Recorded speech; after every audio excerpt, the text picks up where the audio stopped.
Correctional Facility on this, the 12th anniversary of John Lennon's death. Mark, why now? Why tell the story now? Well, Larry, I'm well now. I've had a number of years of wellness.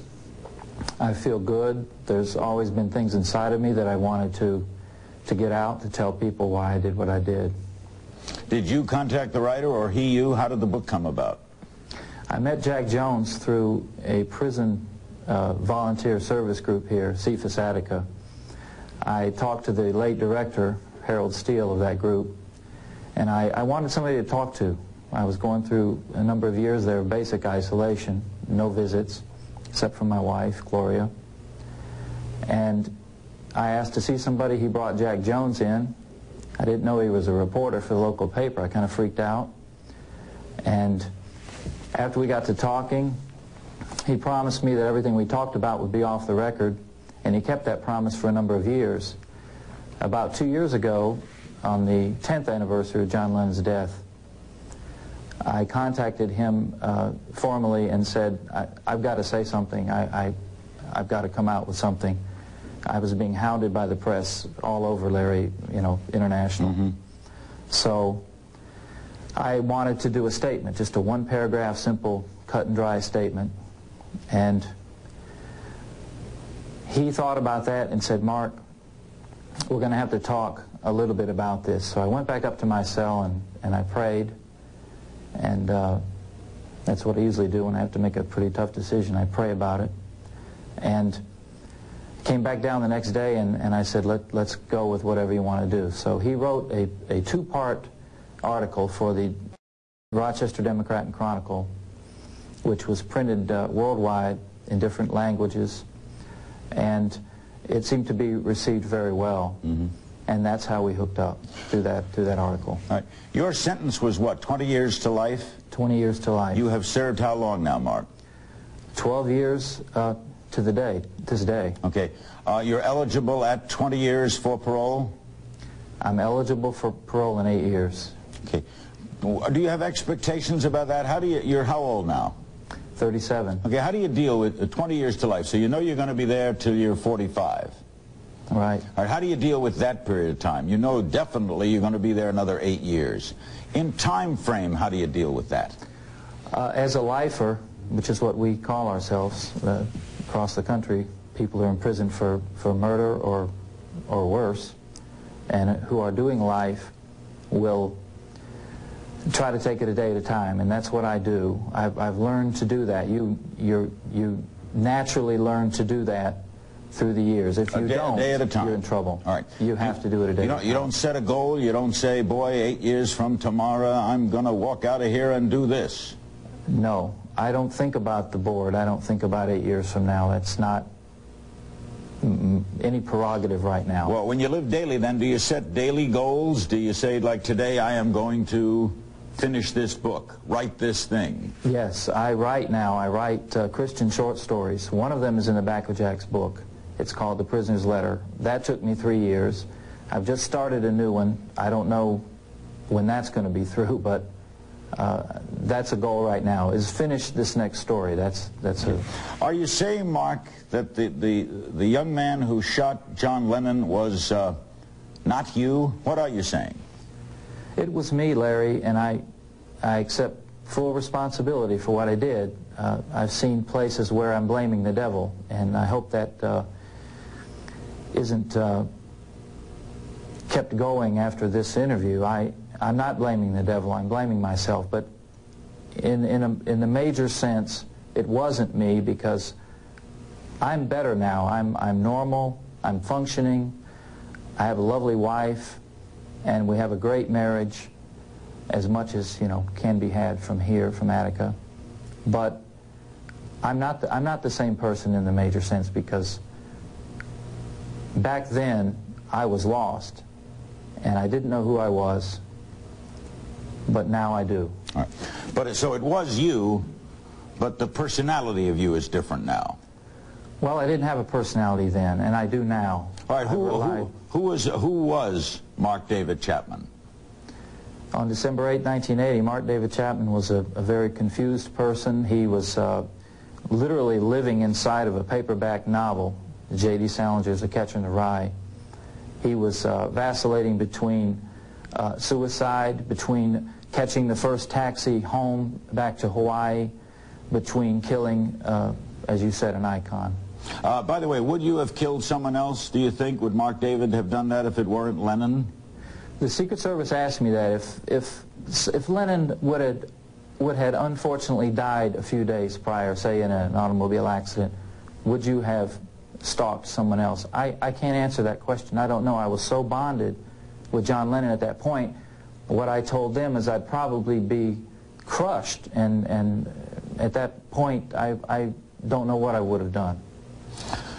Therefore, you have to have daily regrets. I have regrets. I'm sorry for what I did. I realize now that I really ended a man's life. Then he was an album cover to me. He didn't exist even when I met him earlier that day when he signed the album for me, which he did very graciously. And he was not a phony, by the way. He was very patient, and he was very cordial, and he asked me if there was anything else.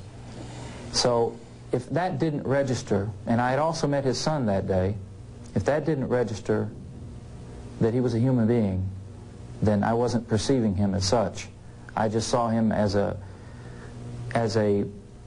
two-dimensional celebrity with no real feelings. Why did Mark David Chapman want to shoot the album cover?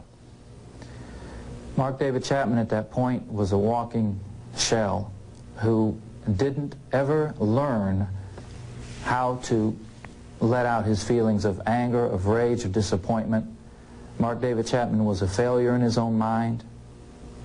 He wanted to become somebody important, Larry.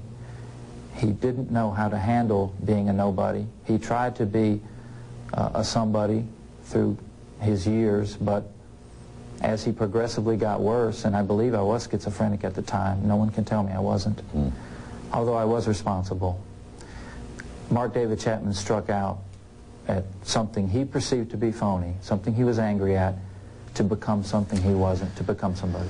We'll talk about that day 12 years ago today, that night in New York City, with Mark David Chapman, subject of a major new book from Attica Prison in New York. We'll be right back.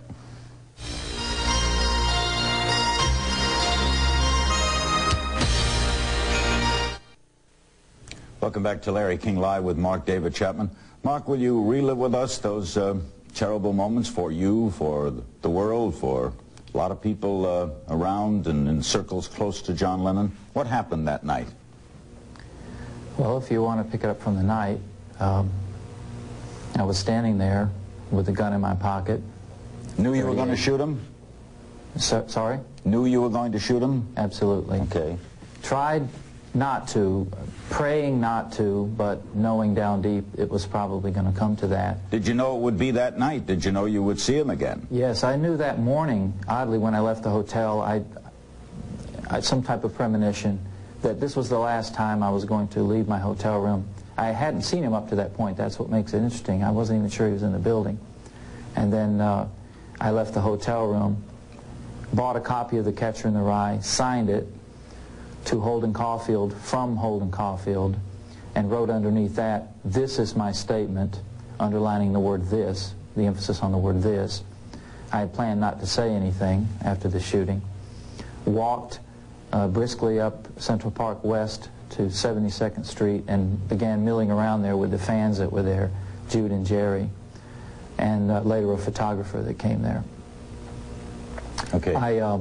And then John came out that day, right?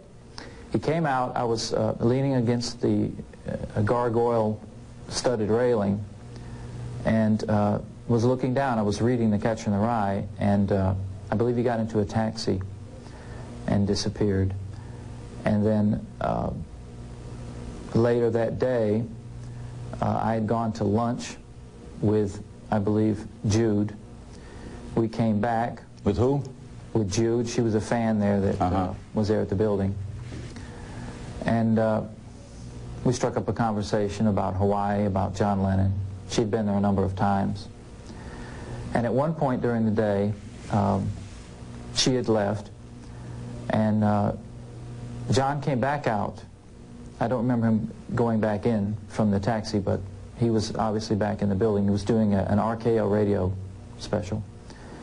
And he came out of the building, and the photographer that I mentioned earlier, Paul Gorish, he kind of pushed me forward and said, here's your chance. You know, you've been waiting all day. You've come from Hawaii to have him sign your album. Go, go. And I was very nervous. And I was right in front of John Lennon there instantly, and I had a black Bic pen, and I said, John, would you sign my album? And he said, sure. Yoko went and got into the car, and he pushed the button on the pen and started to get it to write. It was a little hard to get to write at first. And then he wrote his name, John Lennon, and then underneath that, 1980. And he looked at me, as I mentioned earlier, he said, is that all? Do you want anything else? And I felt then and now that he knew something subconsciously, that he was looking into the eyes of the person that was going to kill him. Why do you think that? Well, his wife was in the car, the door was open, and he's a busy man. He's going to go to a radio or to his record studio, and he's talking to a nobody, just sign an album for a nobody, and he's asking me, is that all I want? I mean, he's given me the autograph. I don't have a camera on me. What could I give him? I would admit that is a strange thing to say. All right, so he leaves. Yes, he leaves in the car. And what do you do the rest of the day? I stand around like an idiot waiting for him to come back. And what time did he come back? He came back about 10 to 11 at night. Had you eaten dinner? No, I had not. Fear you might have missed him? Probably. Knew you were going to shoot him? Yes. How did that happen? What happened? Well, the photographer left. In all fairness, I have to say, I tried to get him to stay. Because? There were those that felt that I wanted him to shoot pictures of the shooting, which is not true. Why then did you want him to stay? I wanted him to stay because I wanted out of there. There was a great part of me that didn't want to be there. I asked Jude, the fan, before she left, for a date that night. She said no. If she'd have said yes, I would have been on the date with her. But you might have killed him the next day. Oh yes, yeah, I would have probably come back. The circumstances of the killing, what happened? I was sitting at the inside of the arch of the Dakota building, and it was dark, it was windy. Jose, the doorman, was out along the sidewalk. And here's another odd thing that happened. I was at an angle where I could see Central Park West and 72nd, and I see this limousine pull up. And as you know, there's probably hundreds of limousines that turn up Central Park West in the evening. But I knew that was his. And I said, this is it. And I stood up. The limousine pulled up. The door opened. The rear left door opened. Yoko got out. John was far behind, say 20 feet, when he got out. I nodded to Yoko when she walked by me. She nod back? No, she didn't. And I don't mean to be so clinical about this, but I've told it a number of times. I hope you understand. John came out, and he looked at me, and I think he recognized, here's the fella that I signed the album earlier. And he walked past me. I took 5 steps toward the street, turned, withdrew my Charter Arms .38, and fired 5 shots into his back. All in his back? All in his back. Never saw it coming? He never saw anything coming, Larry. It was a very quick, it was a rough thing. What, had you shot that weapon before? That weapon, no. I didn't even know if the bullets were going to work. And when they worked, I remember thinking, they're working, they're working. I was worried that the plane in the baggage compartment, the humidity had ruined them. And I remember thinking, they're working. What did Yoko do? She, naturally, and I can't blame her, she dashed around the stair area. I don't know if it's still there at the Dakota today, but she just, you know, ran for cover, which is what anyone would do. John, according to what I've been told, stumbled up the stairs, and then I saw her come back around and then go up to the stairs, and then she cradled his body. Did she scream? I don't think she screamed, but a few minutes after that, there was just a blood-curdling scream from someone, and it put the hair on the back of my neck straight up.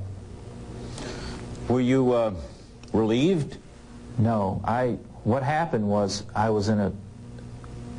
What happened before the shooting, before I pulled the trigger and after, were two different scenes in my mind. Before, everything was like dead calm, and I was ready for this to happen. I even heard a voice, my own, inside of me say, "Do it, do it, do it. You know, here we go." And then afterwards, it was like the film strip broke. I fell in upon myself. I like went into a state of shock. I stood there with the gun hanging limply down on my right side, and Jose the doorman came over, and he's crying, and he's grabbing my arm, and he's shaking my arm, and he shook the gun right out of my hand, which is a very brave thing to do to an armed person. And he kicked the gun across the pavement and had somebody take it away. And I was stunned. I didn't know what to do. I took the Catcher in the Rye out of my pocket. I paced. I tried to read it. I just couldn't wait, Larry, until those police got there. I was just devastated. Hold it right there, Mark. We'll be right back with Mark David Chapman. He's in the Attica Correctional Institute in New York State. We'll be right back.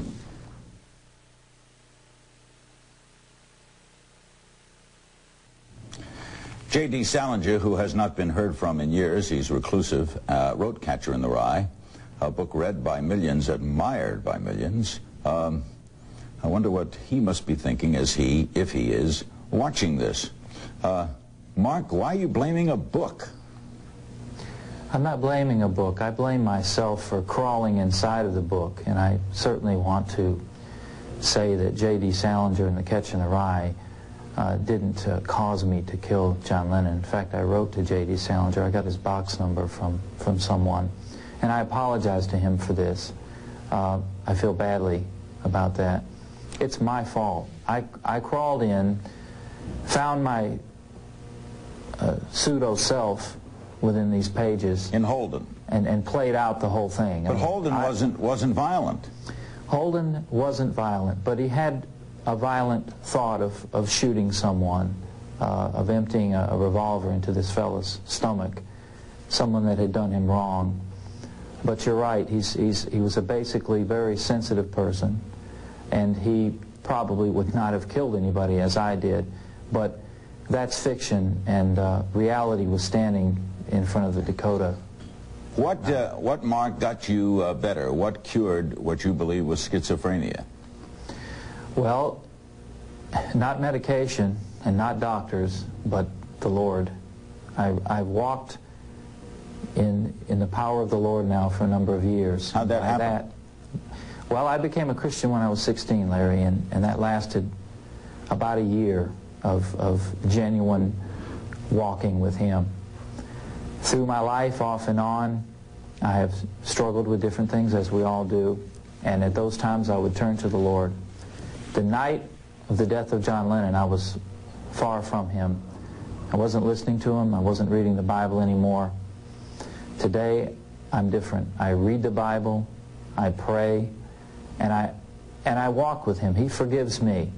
He doesn't condone what I did, and that's a very important thing. He didn't like what I did 12 years ago. He didn't like all the pain I caused everybody, and especially John's widow. But He forgives me, and He hears me, and He listens to me, and He is the one, all these years, that has brought me out of the abyss, not medications or counseling. I've basically had to counsel myself through these years. Not that it's non-available here, but I've been very private about this. This is not anything that's easy to live with. How do you know it isn't a crutch? Well, in a way, it's got to be a crutch, because we all need a crutch. Life is not easy, and life for me isn't easy. And therefore, I think the Lord has a tender spot in His heart for prisoners. He said so. The rest of the Bible says so in many different places. And I've leaned on Him. If it's a crutch, I've been leaning on a crutch. But it's a crutch made out of the cross. Because without that, I probably wouldn't be alive today, because I was very suicidal, and I certainly wouldn't be in a well state of mind, not without Him. Did you have, prior to the conversion to the Lord, remorse? Well, I converted to the Lord at 16, before the shooting. I know a lot of people have a hard time understanding that. How could someone who's quote-unquote born again shoot someone? And my answer to that is, after thinking about it deeply, God, if you were God, you wouldn't want a bunch of robots running around. He gives us free will. We're free agents. We can do what we want. He specifically told me, and I don't want to sound like one of those preachers on TV, but He told my heart, let's put it that way. He told my heart, and He let me know, don't kill. I don't want you to kill. He doesn't like murder. The first baby born was a murderer. But I chose to kill someone. I went against what He wanted me to do. Let me get a break, Mark. We'll come right back. We'll spend some more moments with Mark David Chapman. This is Larry King Live. Don't go away.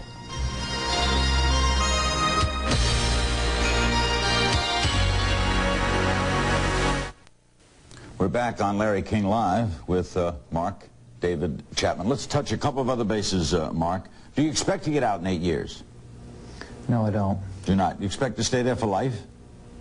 I don't know about that. That's up to this parole division here in the state of New York. I certainly don't think they're going to let me out on the parole day. They because of the nature of the crime, because of a man has died, they generally don't let you go right away. But it was second-degree murder you pled to, right? Yes, it was. I pled guilty. So there was, now they determined not premeditated. Well, it was definitely premeditated. And why second degree? I think that is within the second degree. I think this state doesn't have a first-degree murder except on the books in the case of the killing of a police officer. Yeah. How are you treated at that infamous place? Attica, while, or maybe it got its rap badly when they had the riots, but Attica is known as one of the tough-duty prisons. It's a maximum security prison. It's not the same prison as it was those years ago. I'm treated humanely. I'm eating well, as you can see. I am treated, once the officers get to know me, they see I'm just like everybody else, if that can be imagined, and I'm treated decently. I don't have any problem here in that area. I'm not beaten or tortured. Are you in a cell alone? Every prisoner in Attica has his own cell. That's one of the good things about Attica. What kind of room are you in now? I'm in probably a 6-by-8 cell. By the way, I have a job. I'm let out every morning at 6:30, and I work throughout the day. Doing? My job is called the kitchen man. I help set up the meals for the inmates that are here in this particular building. Mm-hmm. And I do other things too, but basically my job is in the kitchen. What do you make of all the conspiracy theories that have come up in the last 12 years? CIA, mind control, etc. Against the death of John Lennon? Yeah. Hogwash. No one asked you to do it, no one prompted you to do it, no cabal, nothing? No, they probably wish they would have had me, Larry, but they didn't. This was me doing it. It wasn't them. This is kind of perverse, I guess. Do you have fans? Do people write to you? Well, I don't call them fans, but there are people that write to me. I got a letter yesterday. I guess you wouldn't call this fellow a fan, but he said, I hereby declare on this date that you will not die a natural death. And then another fellow sent me a package, a book, a Christian book, written by Dr. Henry Cloud. And it's a book on healing. It's a book on looking into your past. And I think I'll read it. So I'm getting both. I'm getting both ends of the spectrum, the extreme hate, which I understand, and the compassion, the understanding. People that have read the book have seen, hey, you know, this was a monstrous act, but perhaps not done by a typical monster. You get So I'm romantic getting letters. Everything, Larry. I get girls. every possible thing you could imagine. The treatment by the other prisoners, good? I'm upstairs with 3 other inmates, and they're carefully screened, and most of them are going home very soon. How do you feel about what they're nice to you? They're very nice to me. You haven't had any brawls or anything? No. How about homosexuality attacks? None. None Zero. at all? None threatened? That just doesn't happen in this building. Because it's so tightly secure? Tightly secure. Okay. There was another, I remember the guy who stalked Rebecca Schaeffer, the actress, and killed her, also said he was reading Catcher in the Rye, and there have been other copycatters. What are your thoughts about them? I regret that the most because John Lennon wasn't the only person to die because of this. There were suicides after, which I deeply regret. And there's celebrity stalking. And there's celebrity stalking. I'd love to talk about that, Larry. So it didn't end with the death of John Lennon, and that's, you know, you keep paying for this over and over when you hear of a death of a celebrity, and maybe they've got the Catcher in the Rye, as John Hinckley did. And tell me about why you in his think... Washington hotel room. Why do you think people stalk celebrities? People stalk celebrities, and this is just my opinion. I haven't studied psychology. Because they have nothing inside of themselves. Their esteem is rock bottom. And they feel that by writing fan letters or actually coming in close contact with the celebrity, they feel important. I know that I did some of those things before the thought of John Lennon or killing John Lennon came into my mind. I went to an art gallery, and Robert Goulet was there, and Leslie Nielsen was there, and I just wanted to be around them, and I had my picture taken with Robert Goulet. I don't think this has ever come out. And I felt important while I was with them. And then after, you disintegrate again. You become nothing. So if you have nothing to start with, and your life consists of fantasizing about celebrities or being with them, that can become very dangerous. And that is a phenomenon in this country now that has to be addressed. That's why the Secret Service has been talking with me and other people to try to find out what was ticking in this thing here on that night and before. I'm meeting with them Friday, by the way. With the Secret Service? Friday. Are they going to talk to you about protecting Clinton? Well, they've asked me about presidential candidates, if there are so many bodyguards that have prevented you. My answer to that is no. I still would have probably struck out at John Lennon if he had 20 bodyguards. Well, the incident with Goulet, which you have not revealed before, taking the picture with Goulet, and you felt like someone. Were you conscious of it at the time? Were you conscious while taking the picture, I felt like someone, and then when removed, felt like less? You were? Yeah, yes. I remember I was rude to him, Larry. I touched his shoulder, and he kind of turned back to me and said, like, you know, what's this? You know, can't you see I'm trying to have a conversation? People like me at that time, the way I was at that time, they don't think of other people.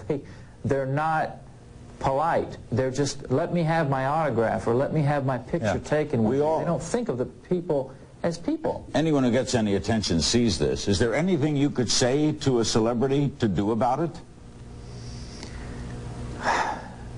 To contact someone, I think Gavin DeBecker is the person to contact. I couldn't tell them what to do except don't egg on anybody. I think that's what Rebecca Schaeffer did, if I'm not mistaken. She wrote back to Bardo, not that she's to blame for her death, but she wrote back to Bardo and she said, you know, thank you, it's the most wonderful fan letter I've ever gotten. I would discourage that. I would more likely want to address the stalkers and say, look, you've got to talk to somebody. If you don't talk to somebody, you're going to end up like me. Has any of them ever contacted you, Bardo, or anybody?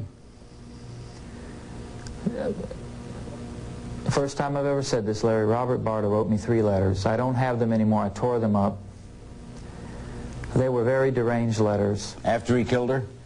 This is before, Larry. Before he killed her? Yes, but he did not mention killing anyone, and he did not mention Rebecca Schaeffer. Did he leave a return address? Yes, he did. Did you turn it over to authorities? Yes, I did. Someone, a Christian worker here, had a Christian group contact him and send him some materials. He wrote me back and said, that's doing me no good. You see, we're free agents. We make those choices. Okay. Why didn't the authorities do something about him? Well, again, he wasn't saying he was going to kill anyone. He was just asking me questions. What is it like to be in prison? But very, very deranged letters. And Larry, I got frightened. I tore them up. Okay. When I was watching the news, that news came on, and I went, my God, that's the same fellow that wrote me. I told someone about it because I couldn't contain it. And then tore up the letters because I don't want any part of either being for or against this man for what he did. He'll have to stand alone on that. But I did receive mail from him, yes. One other thing, Mark. If it weren't Lennon, could it have been Goulet? Could it have been Goulet? Could it have been Sinatra? Could it have been Paul McCartney? Probably not one of the other Beatles. This thing started, Larry, when I got angry at Lennon. I found a book in the library that showed him on the roof of the Dakota, and you're familiar with the Dakota. It's a very nice, sumptuous building. And remember, I'm in a different state of mind, and I'm falling in on myself. I'm angry at seeing him on the Dakota, and I say to myself, that phony, that bastard. I got that mad. I took the book home to my wife, and I said, look, he's a phony. It started with anger. It didn't start with a person walking down the street saying, gee, I wish I was famous. This thing, you know, in fairness, wasn't all about becoming a pseudo-celebrity. It was born of anger and rage, and that's what happened. Might it have been anger then at a president? Did it have to be? It could have been anger at a president. Or a broadcaster? It could have been anger at a broadcaster. It could have happened that way very easily. But I think because it was Lennon, because my past, and Jack gets into this in the book very deeply, my past was very rooted in Lennon. I believed in the things he was saying, and I believe he did too, by the way. Do you listen to his music? He's a phony anymore. No. He's not a phony anymore. Do you listen to his music? If it's on the radio, I'll listen to it. I did have some tapes, but recently, let's say 2 months ago, I had to get rid of them. I just didn't want them in my cell. Thanks, Mark. Thanks for giving us this time. Thank you very much, Larry. I appreciate it. Mark David Chapman from Attica Correctional Institution in upstate New York. This is Larry King Live. We'll be right back. Coming up, the man who wrote the book on Mark David Chapman, author Jack Jones. We're back. Journalist Jack Jones has made a habit of probing the criminal mind. His latest subject is John Lennon's assassin, Mark David Chapman, who we just spent most of this program with. Jones' examination of Chapman reveals various sides of a complicated and disturbed man, a caring relief worker who aided Vietnamese refugees, a bashful Georgia boy who volunteers at the local Y, a suicidal alcoholic, a deadly celebrity stalker. Let Me Take You Down is available from Villard Books, and takes us inside the crime and the criminal. The author joins us here in Washington. We just spent 40 minutes with Chapman, removed somewhat by satellite in Attica. You were with him. I've been with him quite a bit for the past 6 years. How many hours? Over 200 hours of tape interviews and another probably 200 hours of off-the-record conversation and phone conversations with Mark. What feeling did you come away with? Come away with the feeling that Mark is an unusual individual. He's a sociopath, but he is much more intelligent than I think most of these people. He's not your average woodchuck serial killer. He's capable of great self-analysis, and I believe that the value of studying people like him is magnified when you have someone who has that sort of mind and that sort of introspective nature. Now, you've looked at criminals a long time, right? Written about them extensively. 15 years in and out of Attica prison. You call them a sociopath. As I remember the definition of sociopath, they don't know, right? They don't have a moral code. They don't have a conscience. Right. Is that still true, do you think? Is he conning us? I think Mark cons himself still. I think that his mind is capable of almost infinite self-deception. I believe that unlike a lot of people, he tries very hard to empathize with other people. He tries to sense that other people have pain also. But it's mostly intellectual sort of knowledge. He doesn't really feel it. Or he doesn't really feel sorry about Lennon? Once again, on an intellectual level, I think he does feel very sorry, but anyone who watches him in an interview or who speaks with him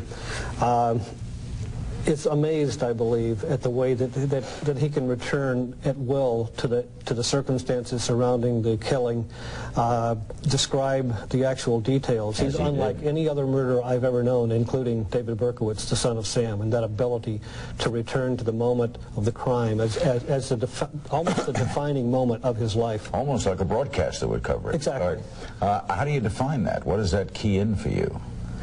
It keys in that here's a very cold, methodical, dispassionate person who carried out an incredibly premeditated act of violence. Do you buy the religious concept? Mark David Chapman buys it. Mark believes fully in God as he perceives God to be. Let me pick that up in a minute. Jack Jones is the guest. The book is Let Me Take You Down. This is Larry King Live. Don't go away.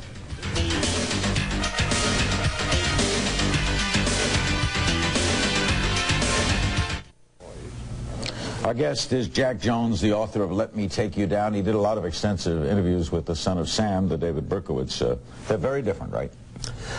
Different in some ways, but actually both men were carrying out acts of rage against the world.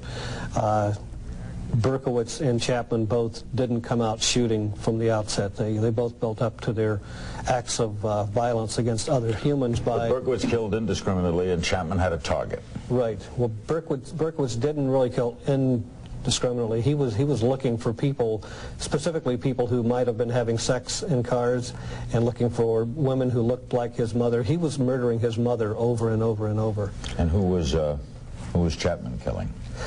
Some psychologists say that he was killing his father, but on, I think, a much more relevant level, he was killing a part of all of us. He wanted to hurt the world. Chapman told me at one point that he fantasized about getting his hands on nuclear devices and maybe blowing up a small city, injuring or killing thousands, if not millions of people, and reasoned that by killing someone that most of the people in the world identified with or had been touched by in one way or the other, he could hurt us all, and he did. He says he'll never get out, even though it's 20 to life. You agree?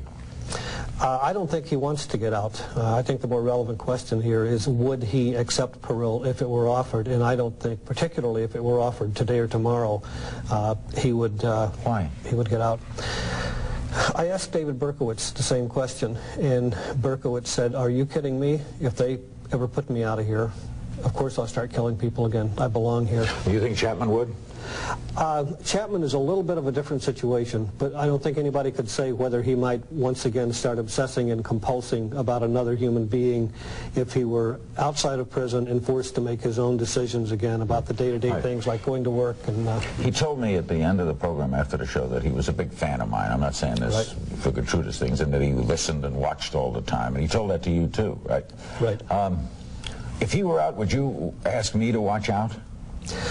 I don't think that you would necessarily become a target for him. I don't think that any individual at this point should be worried about him obsessing on them. But there again, with the obsessive compulsive mind and not knowing where or if again he might ever return again to the sort of dark side of the spiritual nature that he feels so close to, it would be reason for concern. Do you like him? I do like him. We'll be back with our remaining moments with Jack Jones on this night devoted to an incredible saga in history. Don't go away.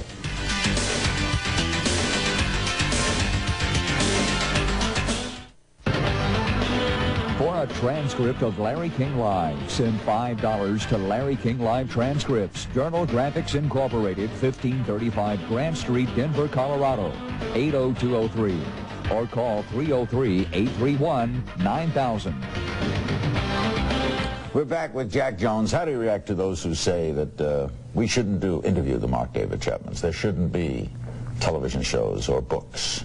That we focus attention on the wrong area. Probably these are the same kind of people who say we shouldn't be writing about or studying AIDS because it's a very unpleasant, deadly topic.